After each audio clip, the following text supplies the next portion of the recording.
नमस्कार साथियों, आप सभी का स्वागत है हमारे YouTube चैनल सूरज हिंदी एकेडमी पर। जैसा कि हम लोग पढ़ रहे हैं अभी हिंदी साहित्य का इतिहास, और हिंदी साहित्य के इतिहास में हम लोगों ने 2 भाग उसके देख चुके हैं, और आज हम तीसरा भाग लेकर आप लोगों के सामने उपस्थित हुए हैं, जिसमें हम हिंदी साहित्य के महत्वपूर्ण 25 प्रश्नों को देखेंगे, जो कि आने वाले UP TGT PGT, Bihar TGT PGT TRE 4 में और DSSB और RPSC की जितनी भी टीचर की वैकेंसीज़ होती हैं उसमें के लिए बहुत महत्वपूर्ण हो सकता है। तो आइए शुरू करते हैं आज का वीडियो। इससे पहले अगर आप हमारे चैनल पर पहली बार आए हैं तो चैनल को लाइक और सब्सक्राइब करना मत भूलिएगा। तो आज का पहला क्वेश्चन जो है वो है, संतमत इस्लामी एकेश्वरवाद का सूचक है, यह कथन किसका है? पहला क्वेश्चन है, संतमत इस्लामी एकेश्वरवाद का सूचक है, कथन है। ठीक है, किसने ये कथन दिया था? तो ऑप्शन ए में दिया गया है शिव सिंह सेंगर। ऑप्शन ए में क्या दिया गया है? शिव सिंह सेंगर।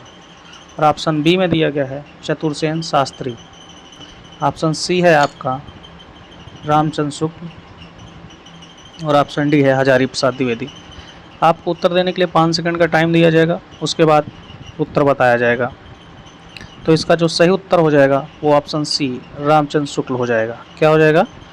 रामचंद्र शुक्ल। ठीक है, अगला क्वेश्चन देखते हैं हम लोग। अगला क्वेश्चन देखते हैं। अगला क्वेश्चन हम लोगों के सामने है, हिंदी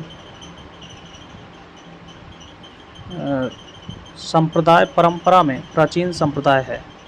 ठीक है, ये जो है कि संप्रदाय परंपरा में सबसे प्राचीन संप्रदाय कौन सा है, ये क्वेश्चन आपसे किया गया है। तो इसका ऑप्शन ए दिया गया है श्री संप्रदाय, ऑप्शन बी रुद्र समुदाय, ऑप्शन सी हरिदासी संप्रदाय, और ऑप्शन डी ब्रह्म संप्रदाय। तो इसका क्या आंसर हो जाएगा, आप लोग बताइए। 5 सेकंड का आपको टाइम दिया गया है। तो इसका जो सही ऑप्शन उत्तर हो जाएगा वो ऑप्शन डी हो जाएगा, ब्रह्म संप्रदाय। क्या हो जाएगा? ब्रह्म संप्रदाय हो जाएगा। ठीक है मित्रों, आगे चलते हैं और आज का तीसरा क्वेश्चन देखते हैं कि तीसरा क्वेश्चन क्या है। तीसरे क्वेश्चन में दिया गया है कि कबीर किस शासक के समकालीन थे? कबीर किस शासक के समकालीन थे? ठीक है, ऑप्शन दिया गया है आपका। ऑप्शन जो है, ऑप्शन दिया गया कि सिकंदर लोदी, ऑप्शन बी मोहम्मद बिन तुगलक, ऑप्शन सी शाहजहां, और ऑप्शन डी अकबर। तो इसका सही उत्तर क्या हो जाएगा? तो इसका सही उत्तर जो हो जाएगा, कबीर किस शासक के समकालीन थे? तो कबीर जो है सिकंदर लोदी के समकालीन थे। तो इसका ऑप्शन क्या हो जाएगा? ऑप्शन ए सही हो जाएगा। ठीक है, इसका क्या हो जाएगा? ऑप्शन ए सही हो जाएगा। ठीक है, और अब हम अगला क्वेश्चन देखते हैं आज का कि चौथा क्वेश्चन क्या है। चौथे क्वेश्चन की ओर चलते हैं और देखते हैं क्या लिखा है। कबीर की वानियों का सबसे पुराना नमूना किस ग्रंथ में मिलता है? कबीर की वानियों का सबसे पुराना नमूना किस ग्रंथ में मिलता है? ठीक है, तो ये इसका जो ऑप्शन दिया गया है, ऑप्शन ए में है बीजक, ऑप्शन बी है गुरु ग्रंथ साहिब, ऑप्शन सी है ज्ञान मुद्रा, और ऑप्शन डी है संत साहित्य ग्रंथ। क्या दिया गया है? संत साहित्य ग्रंथ दिया गया है। ठीक है, तो इसका सही उत्तर क्या हो जाएगा? तो इसका जो सही उत्तर हो जाएगा वो ऑप्शन बी हो जाएगा, गुरु ग्रंथ साहिब। क्या हो जाएगा? गुरु ग्रंथ साहिब। तो कबीर की वानियों का सबसे पुराना नमूना किस ग्रंथ में मिलता है? गुरु ग्रंथ साहिब में मिलता है। ठीक है, आगे बढ़ते हैं और आगे देखते हैं अगला क्वेश्चन क्या है। उदासी संप्रदाय का प्रवर्तन किसने किया? क्या क्वेश्चन है? उदासी संप्रदाय का प्रवर्तन किसने किया?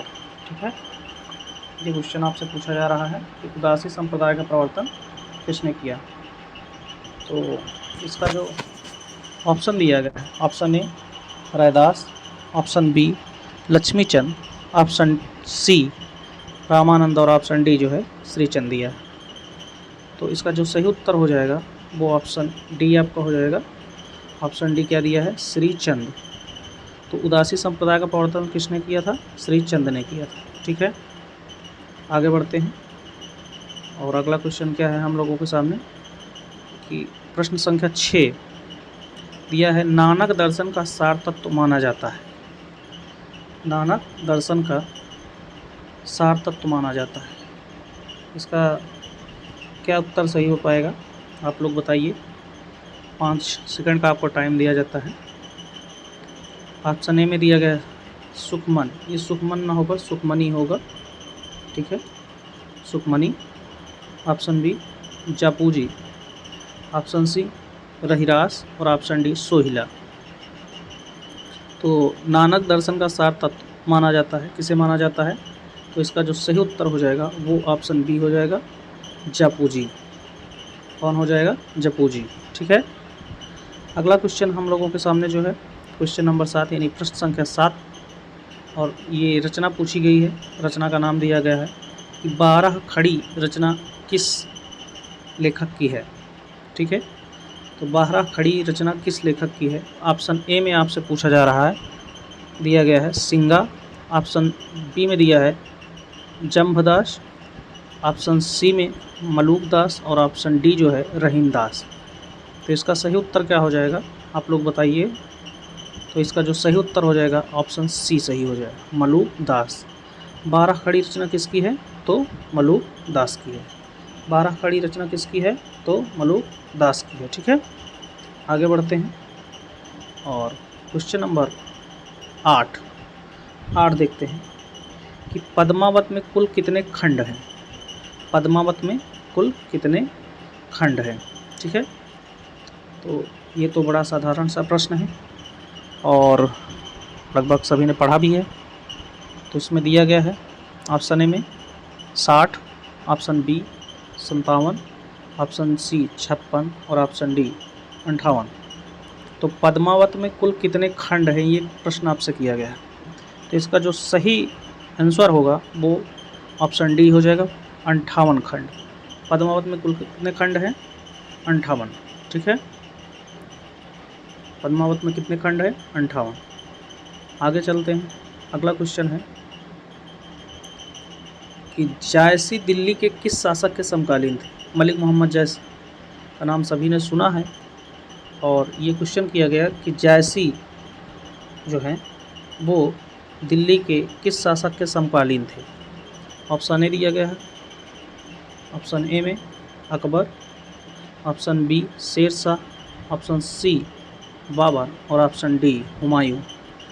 तो जो जायसी थे, मलिक मोहम्मद जायसी, दिल्ली के किस शासक के समकालीन थे, ये क्वेश्चन आपसे किया गया है।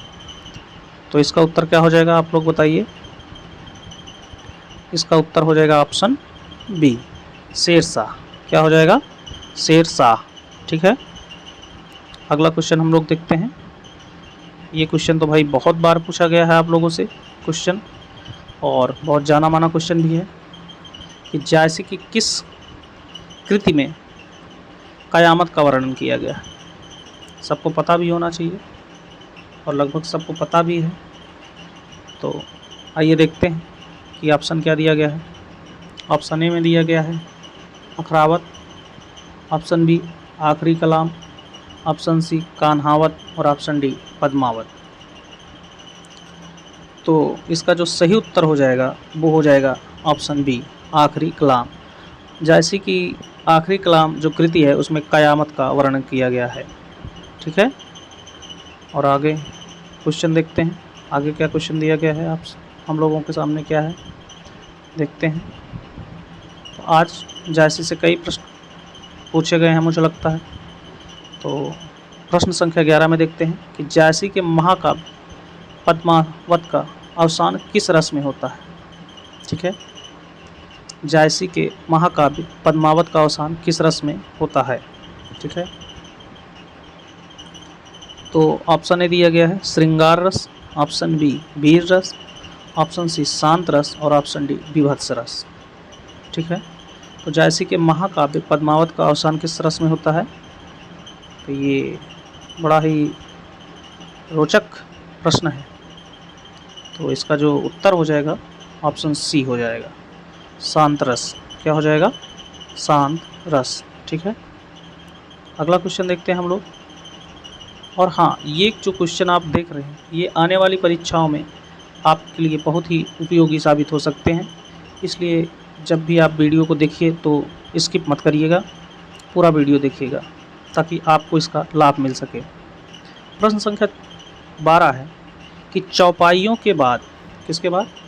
चौपाइयों के बाद, चौपाइयों के बाद बैरवे, बैरवय, बैरवय, एक मात्रा यहाँ पर और लगेगी, बैरवय छंद का प्रयोग किस प्रेमाख्यानक काव्य में मिलता है? ठीक है, तो क्वेश्चन क्या है आपका कि चौपाइयों के बाद बैरवय छंद का प्रयोग किस प्रेमाख्यानक काव्य में मिलता है? और इसका जो ऑप्शन दिया गया है, रूपमंजरी ऑप्शन ए में, option B Indravati, option C Chhitai Varta Varta और ऑप्शन डी अनुराग बांसुरी। तो चौपाइयों के बाद बैरवय छंद का प्रयोग किस प्रेमाख्यान काव्य में मिलता है? तो इसका सही उत्तर हो जाएगा ऑप्शन डी अनुराग बांसुरी। क्या हो जाएगा? ऑप्शन डी अनुराग बांसुरी। ठीक है, ऑप्शन डी अनुराग बांसुरी हो जाएगा। ठीक है, आगे चलते हैं और हम देखते हैं कि क्या प्रश्न है हमारे सामने। प्रश्न संख्या 13, आचार्य रामचंद्र शुक्ल ने तुलसी के प्रमाणित ग्रंथों की संख्या मानी है, तो कितनी मानी है? ऑप्शन ए में दिया है 10, ऑप्शन बी 14 और ऑप्शन सी 15, ऑप्शन डी 12। तो आचार्य रामचंद्र शुक्ल ने तुलसी के प्रमाणित ग्रंथों की जो संख्या मानी है वो आपको बताना है। ऑप्शन ए में 10, बी में 14, सी में 15 और डी में 12। इसका जो सही उत्तर हो जाएगा ऑप्शन डी हो जाएगा 12। तो शुक्ल जी के अनुसार तुलसीदास की प्रमाणित ग्रंथों की संख्या कितनी है? 12 है। ठीक है, और ये प्रश्न संख्या 14 तो बड़ा आसान सा लग रहा है, मुझे लगता है बार बार आप लोगों ने पढ़ा भी होगा।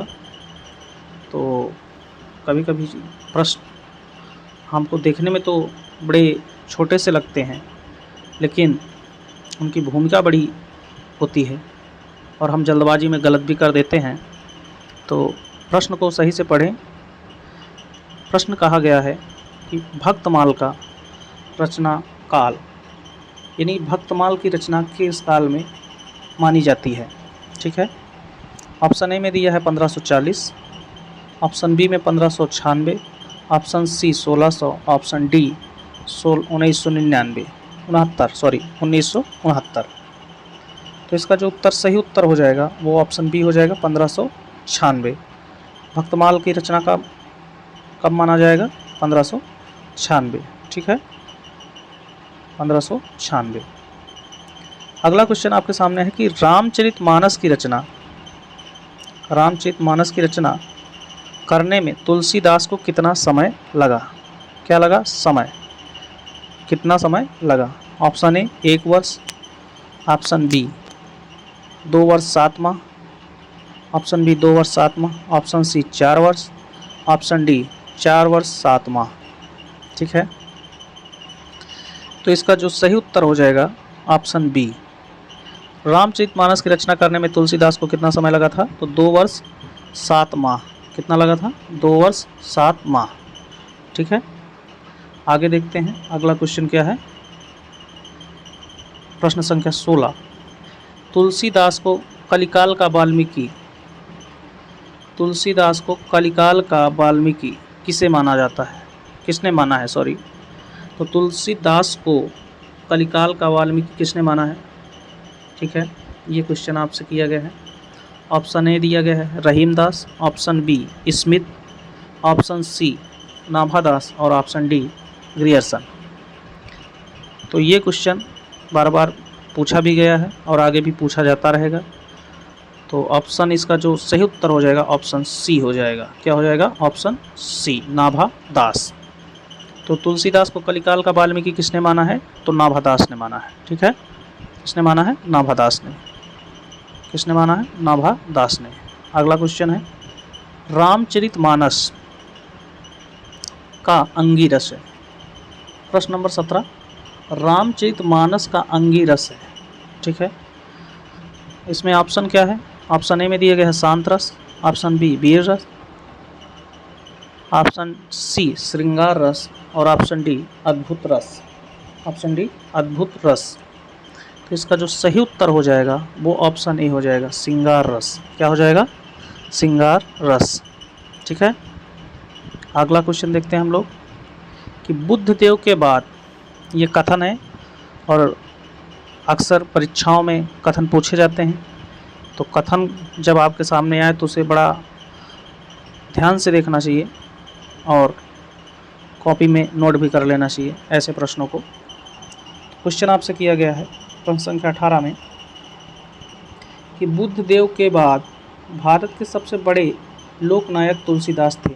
यह कथन किसका है? बड़ा ही प्यारा कथन है कि बुद्ध देव के बाद भारत के सबसे बड़े लोकनायक तुलसीदास थे। किसका कथन है? Option A Grierson, option A Smith, option B Grierson, option C Buhler और ऑप्शन डी कर्नल टॉड। तो 5 सेकंड का आपके पास टाइम है और बताइएगा इसका सही उत्तर क्या होगा। तो इसका जो सही उत्तर होगा ऑप्शन बी ग्रियर्सन। ग्रियर्सन ने माना है कि बुद्ध देव के बाद भारत के सबसे बड़े लोकनायक तुलसीदास जी थे। ठीक है, और अगला प्रश्न की तरफ हम चलते हैं। प्रश्न है प्रश्न संख्या 19 कि तुलसीदास के ग्रंथ विनय पत्रिका में कुल कितने पद हैं? तुलसीदास के ग्रंथ विनय पत्रिका में कुल कितने पद हैं? ठीक है, ऑप्शन ए 279, ऑप्शन बी 300 पद, ऑप्शन सी 450 पद और ऑप्शन डी 350 पद। तो इसका जो सही उत्तर हो जाएगा आप लोग बताइए। तो इसका जो सही उत्तर हो जाएगा 279। क्या हो जाएगा? 279 यानी कि 279 पद हैं विनय पत्रिका में। ठीक है, विनय पत्रिका में कितने पद हैं? 279 पद हैं। ठीक है, अगला क्वेश्चन दिया गया क्या है? प्रश्न संख्या 20। प्रश्न संख्या 20 में है कि केशवदास के राजनीतिक विषयक क्या हो जाएगा यहाँ पे? विषयक का हो जाएगा, विषयक ग्रंथ माने जाते हैं। तो केशवदास के राजनीतिक विषयक ग्रंथ कौन से माने जाते हैं? ऑप्शन ए दिया गया है Veer Singh Dev Charit, option B Ratnavali, option C दोनों और ऑप्शन डी दिया गया है इनमें से कोई नहीं। ठीक है, तो केशवदास के राजनीतिक विषयक ग्रंथ जो हैं वो दोनों हैं, वीर सिंह देव चरित और रतन बावनी। ठीक है, प्रश्न संख्या 21 की ओर चलेंगे हम लोग और देखेंगे कि क्या प्रश्न है। प्रश्न हमारा है कि रामायण महानाटक के रचनाकार माने जाते हैं। प्रश्न संख्या 21 कि रामायण महानाटक के रचनाकार माने जाते हैं, यानी कहने का मतलब कि रामायण महानाटक को किसने लिखा है। ऑप्शन ए में दिया गया है Hriday Ram, option B Pranchand Chauhan, option C Pranchand और ऑप्शन डी लालदास। देखिए, ऐसे क्वेश्चन जब आते हैं और ऐसे ऑप्शन रखे जाते हैं तो बहुत ही सावधानी से उसका उत्तर देना होता है। तो यहाँ पर जो उत्तर हो जाएगा इसका क्या हो जाएगा आप लोग बताइएगा कि रामायण महानाटक के रचनाकार कौन है। तो इसका जो सही उत्तर हो जाएगा वो प्राणचंद्र चौहान, ऑप्शन बी सही हो जाएगा। क्या हो जाएगा? Option B Pranchand Chauhan. रामायण महानाटक के रचनाकार प्राणचंद चौहान हैं। ठीक है, अगला क्वेश्चन की तरफ हम चलेंगे। Question number 22। क्वेश्चन नंबर 22 आपसे पूछा गया कि सूरदास किस शासक के समकालीन थे? सूरदास किस शासक के समकालीन थे? Option A Babar, option B Humayun, option C Akbar और ऑप्शन डी शेरशाह। तो सूरदास किस शासक के समकालीन थे? तो इसका जो सही उत्तर हो जाएगा वो ऑप्शन सी हो जाएगा, अकबर। Option C Akbar. ठीक है, आगे की तरफ चलते हैं और ये भक्ति काल से क्वेश्चन आगे हमको लगता है देखने को मिल रहा है और ये क्वेश्चन तो बार बार पूछा जाता है और छात्र जो होते हैं गलतियां भी बार बार इस क्वेश्चन में, ऐसे क्वेश्चनों में कर देते हैं। तो प्रश्नों को पढ़ते समय बहुत ही सावधानी बरतनी है। और क्वेश्चन आपसे किया गया है कि अष्ट छाप की स्थापना किसने की थी। ऑप्शन अष्ट छाप की स्थापना किसने की थी, आज का 23वां प्रश्न है। ऑप्शन दिया है, ऑप्शन ए में Gokuldas, option B Vitthal Das, option C Nabhadas और ऑप्शन डी वल्लभाचार्य। तो ऐसे जब प्रश्न आते हैं तो बच्चे अक्सर जल्दबाजी कर जाते हैं और वहाँ पर गलती कर देते हैं, तो गलती नहीं करना है। और अष्टछाप की स्थापना किसने की है, तो इसका जो सही उत्तर हो जाएगा ऑप्शन बी विट्ठल दास। ठीक है, क्या हो जाएगा, विट्ठल दास। अष्टछाप की रचना किसने की है, तो विट्ठल दास ने की है। ठीक है, और 24वां प्रश्न देखते हैं आज का, सेकेंड लास्ट क्वेश्चन होगा ये। और प्रश्न दिया गया है, निम्बार्क संप्रदाय के संस्थापक माने जाते हैं। निम्बार्क संप्रदाय के संस्थापक माने जाते हैं। तो ऑप्शन ए दिया गया है Vitthal Das, option B Nimbarkacharya, option C Nabhadas और ऑप्शन डी वल्लभाचार्य। तो प्रश्न कह रहा है कि निम्बार्क संप्रदाय के संस्थापक माने जाते हैं, तो क्या सही उत्तर हो जाएगा इसका। इसका जो सही उत्तर हो जाएगा वो ऑप्शन बी सही हो जाएगा, निम्बार्काचार्य। क्या हो जाएगा, निम्बार्काचार्य। ठीक है, आज का लास्ट क्वेश्चन जो है हम लोगों के सामने वो पूछा गया है कि राधा वल्लभ संप्रदाय के प्रवर्तक माने जाते हैं। इसको तो लगभग सभी जानते भी हैं, लेकिन फिर भी क्वेश्चन तो क्वेश्चन होता है और क्वेश्चन को हल्के में नहीं लेना चाहिए।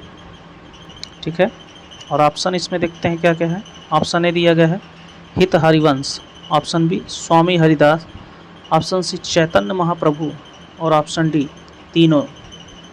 तीनों नहीं। ठीक है, तो राधा वल्लभ संप्रदाय के प्रवर्तक कौन माने जाते हैं, तो जैसे सबको पता है कि इसके प्रवर्तक कौन है, हित हरिवंश।